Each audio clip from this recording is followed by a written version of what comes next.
یا ایہا الذین آمنوا، اے ایمان والو، اللہ کا پیغام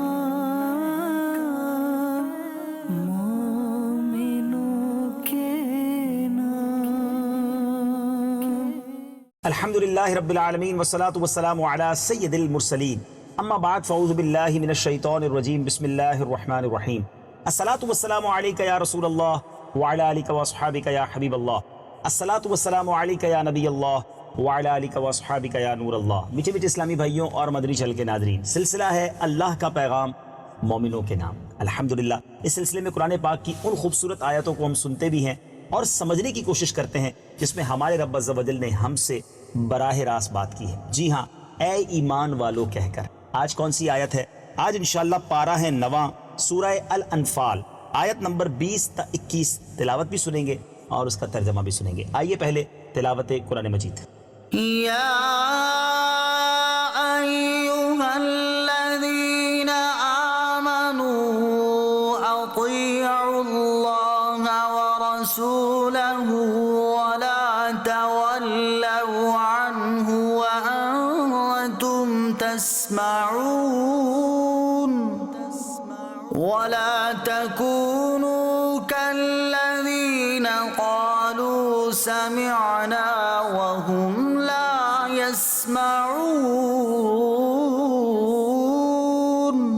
ترجمہ کنز العرفان۔ اے ایمان والو، اللہ اور اس کے رسول کی اطاعت کیا کرو اور سن کر اس سے منہ نہ پھیرو، اور ان لوگوں کی طرح نہ ہونا جنہوں نے کہا ہم نے سن لیا حالانکہ وہ نہیں سنتے۔ یا ایہا الذین آمنو، اے ایمان والو۔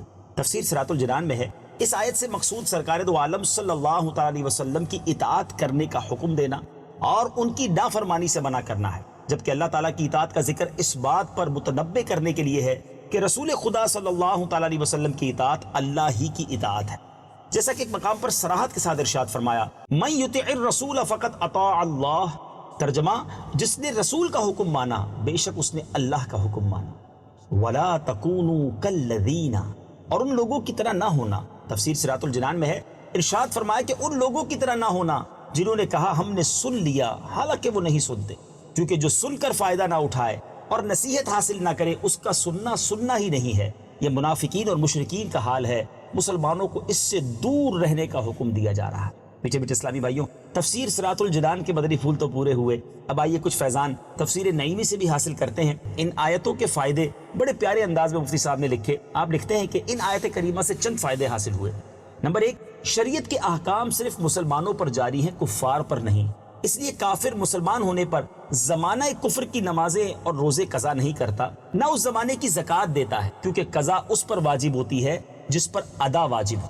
یہ فائدہ اس آیت کو یا ایہا الذین آمنو سے شروع فرمانے سے حاصل ہوا کہ کفار پر صرف ایمان لانا فرض ہے، ایمان کے بعد احکام کی اطاعت۔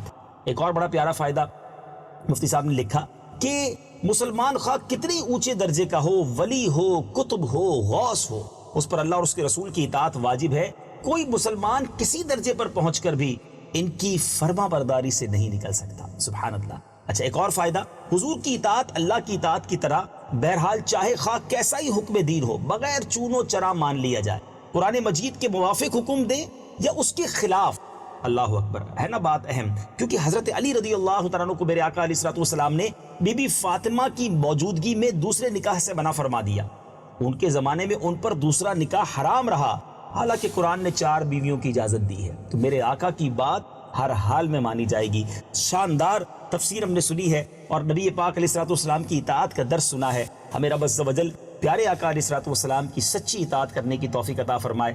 مدنی چینل دیکھتے رہیے، اگلے سلسلے اللہ کا پیغام مومنوں کے نام میں ایک اور قرآنی آیت لے کر حاضر ہوں گے اور اس کے فیضان سے اپنے دلوں کو منور کریں گے۔ صلو علی الحبیب صلی اللہ تعالی علی محمد صلی اللہ علیہ وسلم۔ یا ایہا الذین آمنوا، اے ایمان والو، اللہ کا پیغام